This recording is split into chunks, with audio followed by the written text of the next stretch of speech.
అందరికీ నమస్కారం అండి. Welcome to our channel. మనతో పాటు గెస్ట్గా ఉన్నారు అశోక్ కుమార్ గారు. సార్ నమస్తే అండి. నమస్తే అండి. సార్, తాజాగా జరిగిన కేబినెట్ సమావేశంలో చంద్రబాబు నాయుడు గారు మంత్రులకి చాలా సూచనలు అయితే ఇవ్వడం జరిగింది.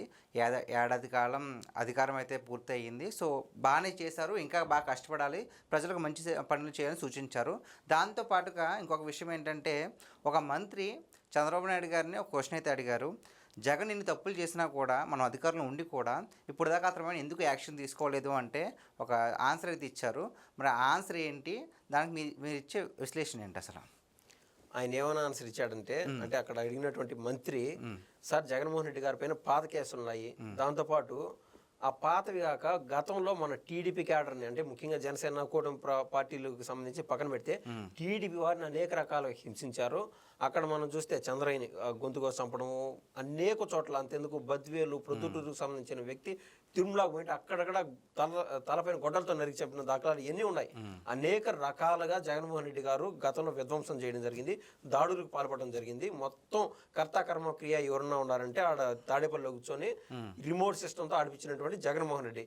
సో ఇంకా ఒక సంవత్సరం అయిపోయింది ఆల్మోస్ట్. ఇప్పుడు కూటమి పార్టీలు ప్రభుత్వంలోకి వచ్చి మనం ఇంకా ఎందుకు ఉపేక్షిస్తున్నాము, జగన్మోహన్ రెడ్డి గారి పైన ఎందుకు జైల్లో వేయకుండా చేస్తున్నాము, ఎందుకు జైల్లో వేయలేకున్నాము, అంతెందుకు మద్యం కుంభకోణం కేసు జగన్మోహన్ రెడ్డి గారి మెడలో ఉరితాడయ్యి వేలాడుతూ ఉన్నది ఇప్పటికి కూడా. ఈ క్రమంలో ఎందుకు మన కేసులు స్పీడప్ చేసి జగన్మోహన్ రెడ్డి గారిని ఎందుకు అరెస్ట్ చేయకూడదు అనేది ప్రధానమైన ప్రశ్న అక్కడ అడిగినటువంటి మంత్రి. అందుకు బాబు గారు నవ్వుతూ ఒక మాట చెప్పాడు, నాకు ఎవరిపైన కోపం శత్రుత్వం లేదు, ఏదైనా సరే జగన్మోహన్ రెడ్డి గారి పైన నేను జైలు వేయాలంటే ఈ శత్రుత్వంతోనో ఇంకొకటో దృష్టిలో పెట్టుకొని పాత కాలంలో హింసించాడు, లేకపోతే టీడీపీ క్యాడర్ని వేధించాడని చెప్పి అది నా మైండ్ లోనే ఉండదు, అది పెట్టుకొని నేను జగన్మోహన్ రెడ్డి గారి పైన పగ తీర్చుకోవాలని నేను అనుకోను అంటే ఆడున్నటువంటి మంత్రులు స్టన్ అయిపోయినారు. వాస్తవంగా ఉన్నదని చెప్పుకోవాలంటే బయట ఉన్నటువంటి టీడీపీ క్యాడర్ ఏదైతే గ్రౌండ్ లెవెల్లో ఉన్నదో హర్ట్ అయిపోయింది ఒక మాట నిజంగా అండి. వాస్తవంగా అరే జగన్మోహన్ రెడ్డి ఇంత దాష్టికాలకు దారుణాలకు, అదేదో అంటారు రామాయణంలో ఒక పదం అంటారు, దావనకండ సంథింగ్ ఇట్లాంటి పదాలు వాడుతూ ఉంటారు. అటువంటి పదాలు ఎక్కడ పర్యాయ పదాలు అనుకోండి, ఎటువంటి పదాలు కూడా చెప్పలేము. జగన్మోహన్ రెడ్డి గారు చేసినటువంటి వ్యవహారాలు మనం చూస్తే చంద్రబాబు నాయుడు గారిని కూడా అరెస్ట్ బాబు గారిని కూడా వేధించాడు. ఏది కనీసం 71 year నోటీసు అది కూడా ఇవ్వకుండా సీఎం గా పనిచేసినటువంటి బాబు గారిని చేశాడంటే, కానీ బాబు గారిలో ఈ శత్రుత్వం లేకుండా అంటే మనసులో కోపం లేకుండా ఎందుకు పోయింది అంటే క్యాడర్ సఫర్ అయింది వాస్తవంగా. అక్కడ జగన్మోహన్ రెడ్డి గారు ఎప్పుడెప్పుడు జైల్లో పడతాడని చెప్పి 2 కళ్ళతో వెయిట్ చేస్తానన్నారు, కళ్ళలో ఒత్తిలేసుకో. మరి ఇది ప్రధానమైన ప్రశ్న. అప్పుడు బాబు గారు చెప్పిన దానికి బయట క్యాడర్ హర్ట్ అయిపోయింది. గతంలో 1994 నుంచి 1995 నుంచి బాబు గారు సీఎంగా ఉన్నారు కదా. సో ఆ టర్మ్ అంటే జరిగిపోయింది.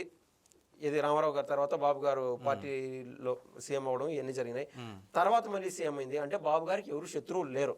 కానీ 2004లో అంటే బాబు గారు పదవి నుంచి దిగిపోయే సమయానికి, రాజశేఖర రెడ్డి సీఎం అయ్యే సమయానికి 2003లో బాబు గారి పైన అక్కడ అలిపిరి దగ్గర ఏదైతే ఘటన జరిగిందో ఆ ఘటనకి పాల్పడినటువంటి వ్యక్తి ఇప్పటికీ కూడా కడప జిల్లాలో పలానా రైల్వే కోడూరులో ప్రశాంతంగా బ్రతుకుతానే ఉన్నారు. మీరు అర్థం చేసుకోండి. అయిపోయింది 2004లో రాజశేఖర రెడ్డి గారు సీఎం అయినారు. సీఎం అయిన తర్వాత పరిటాల రవి గారిని చంపేయడం కానీ, లేదా అనేక రకాలుగా ఎంతో మంది చంపడం 2004, 2006, 2007 సమయానికి. తర్వాత జగన్మోహన్ రెడ్డి గారు యాక్టివ్ అవడము ఎక్కడికక్కడ. ఇప్పుడు ఈయనక ఇది కొత్తదండి, అది ఫౌండేషన్, రాజశేఖర రెడ్డి గారు ఫౌండేషన్, అది చూస్తా పెరిగినటువంటి వ్యక్తి జగన్మోహన్ రెడ్డి గారు. ఇప్పుడు తర్వాత మళ్ళీ బాబు గారు టర్మ్ వచ్చింది కదా, ఇది రోషయ్య, కిరణ్ కుమార్ రెడ్డి, ఏ తర్వాత ఎవరైతే శత్రుత్వం పెట్టుకొని ఏ రోజు బాబు గారు శత్రుత్వం చూపించినటువంటి దాఖలాలు లేవు. అందుకు బాబు గారిని, ఆయన కొడుకునేటువంటి నారా లోకేష్ గారిని పప్పు అనడము, మీకు చేత కాదు అనడము, నిజంగా ఇటువంటి మాటలకే క్యాడర్ హర్ట్ అయిపోయి బర్స్ట్ అయిపోతా ఉన్నది. ఈ రోజు కూడా మీకు చేత కాదు, మీరు పప్పు అని ఎందుకు రా అన్నారంటే వీళ్ళకు శత్రుత్వం తీర్చుకోవడం చేత కాదు. అన్ని సినిమాలు అన్ని ఊరికే పుట్టవు. ఇటువంటి వ్యవహారాలు చూసే శత్రువు మాత్రం ఒక పక్క కవిస్తూ ఉన్నాడు, లేకుంటే మన రక్తం కళ్ళ చూస్తూ ఉన్నాడు. మనం ఏది ఎందుకు చేయలేకున్నామంటే సరేలే ఇప్పటికైనా వాళ్ళు మారతారులే అనే తత్వం వీళ్ళు. దాన్ని బేస్ చేసుకొని వీళ్ళకి ఊరికే రావటాడు పదాలండి. కానీ దీని వెనకల ఆ ఫ్రూట్ఫుల్నెస్ వెనకటికి నెక్స్ట్ 10 ఏళ్ళు 20 ఏళ్ళ తర్వాత తరాలు చూస్తాయి. మనం అంతెందుకు కేతిరెడ్డి వెంకటరెడ్డి అని చెప్పి మాజీ ఎమ్మెల్యే ఆ గుడ్ మార్నింగ్ షో చేస్తూ ఉంటాడు కదా, వాళ్ళ నాయన్ని 12 రోజులు చంపేశారు. ఒకనొక టైంలో. ఈయన కూడా ఆ రూట్లో కనుక వచ్చిందంటే ఇప్పటికీ అక్కడ ఫ్యాక్షనిజం నడుస్తూనే ఉండేది. అవును. అట్లా కాకుండా ఇప్పుడు జేసీ దివాకర్ రెడ్డి గారి ఫ్యామిలీ, లేకుంటే పరిటాల రవి గారి ఫ్యామిలీ, వాళ్ళిద్దరి మధ్య ఏదో పాత కోపాలు, పాత శత్రుత్వాలు ఉన్నాయి. వాళ్ళిద్దరు వారసులు ఒక తాటిపైకి వచ్చి సొంత స్నేహితులు మాత్రం ఉన్నారు ఈ రోజుకి. అంతెందుకు బాబు గారు చేస్తున్నటువంటి వ్యవహార శైలి మనం చూస్తే 2019కి మునుపు ఒకే స్టేజ్ పైన అటు వంగవీటి మోహన్ రంగా గారి వారసుడు, అదేవిధంగా దేవినేని అవినాష్ గారి వారసుడు కూడా ఒకే స్టేజ్ పైన నిలబెట్టినటువంటి ఎవరైనా విజనరీ ఉన్నారంటే, అంటే కేవలం విజనరీ అంటే ఒక అభివృద్ధి పరంగా నేను కాదండి, తర్వాత తరాలన్నీ బాగుండాలా అని చెప్పి అందరిని ఒక తాటిపైకి తీసుకొచ్చాయి. అంతెందుకు జమ్మలమడుగు ప్రాంతంలో ఎట్టంటే పాము ముంగిస్ అంటారు కదా, అటువంటి వ్యవహార శైలి ఉంటుంది. ఎవరికి ఇప్పుడు బీజేపీలో ఎమ్మెల్యేగా మంత్రిగా ఉన్నటువంటి ఆది నారాయణ రెడ్డికి, అదే విధంగా ఆయనకి ఎవరైనా పచ్చి శత్రువు అంటే ఇద్దరి మధ్య పచ్చగడ్డి వేస్తే బొగ్గుమంటారు అంటారు చూడండి, అటువంటి శత్రువు ఎవరన్నా ఉన్నారంటే రామసుబ్బారెడ్డి. రామసుబ్బారెడ్డి ఎప్పటి నుంచో టీడీపీ, ఆదినారాయణ రెడ్డి ఎప్పటి నుంచో కాంగ్రెస్. అంటే రాజకీయాలు ఈ పార్టీ వాళ్ళు ఆడికి రావచ్చు, ఆడికి ఇక్కడ రావచ్చు కాక, కానీ ఇటువంటి శత్రువులు కూడా ఒకే పార్టీలోకి తీసుకురాగలిగినటువంటి వ్యక్తి ఎవరైనా ఉన్నారంటే కేవలం బాబు గారే. అంత శత్రువులతో మనం ఏడ చూడం. ఒక్క పార్టీలో అసలు వాళ్ళిద్దరి మధ్య కోపాలు ఏదైతే ఉంటాయో వాటి వల్లే పార్టీలు డైవర్షన్ తీసుకున్నారు, కానీ పార్టీల వల్ల వాళ్ళ మధ్య కోపాలు రాలా. వాళ్ళిద్దరి మధ్య ఉన్నటువంటి శత్రుత్వం రెండు పార్టీలకు తావునిచ్చాయి. అదేవిధంగా పరిటాల రవి గారు, జేసీ దివాకర్ రెడ్డి గారి ఫ్యామిలీలు కూడా అట్టే ఉండేవి. ఆ రెండు టీడీపీకి వచ్చాయి, వీళ్ళిద్దరూ టీడీపీకి వచ్చారు. అదేవిధంగా వంగవీటి మోహన్ రంగా గారు, అదేవిధంగా దేవినేని అవినాష్ వాళ్ళ నాయనటువంటి దేవినేని నెహ్రూ గారు, ఇటువంటి ఫ్యామిలీస్ అన్నిటిని ఒకే పార్టీలోకి తీసుకురాగలను అది ఆషామాషి పని కాదు. సో మొత్తం ఈ ఎగ్జామ్స్ అని ఎందుకు చెప్తున్నా అంటే, కోపతాపాలు ఎన్ని పెట్టుకుంటే పిల్లల భవిష్యత్తులు పాడైపోతాయి అని బాబు గారు, అదేవిధంగా నారా లోకేష్ గారు. ఇప్పుడు మనం పురాణాలు వింటా ఉంటాం, శివుడు కంఠంలో విషం నింపుకొని ఉంటారు చూడండి, ఎన్ని బాధలైన పడని, ఏది అందరూ పప్పు అంటా ఉన్నాయి అక్కడ, అంత అవమానం ఎందుకు భరించాలా? జగన్మోహన్ రెడ్డి గారు మాదిరి నారా లోకేష్ గారు చేతకాకన లేకుండా ఉంటే, ఇదే నారా లోకేష్ గారి తండ్రికి దేశంలో టాప్ ఇన్ఫ్లుయెన్సర్స్ లో సెకండ్ ఆర్ థర్డ్ లో అయినా ఉంటాడు, టాప్ 3లో ఉంటాడు చంద్రబాబు గారు. ఇంత స్థాయి, ఇంత శక్తి ఉండి కూడా ఎందుకు ఓపిక పడుతున్నాడంటే, చట్టం దాని పని చేసుకోవాలా.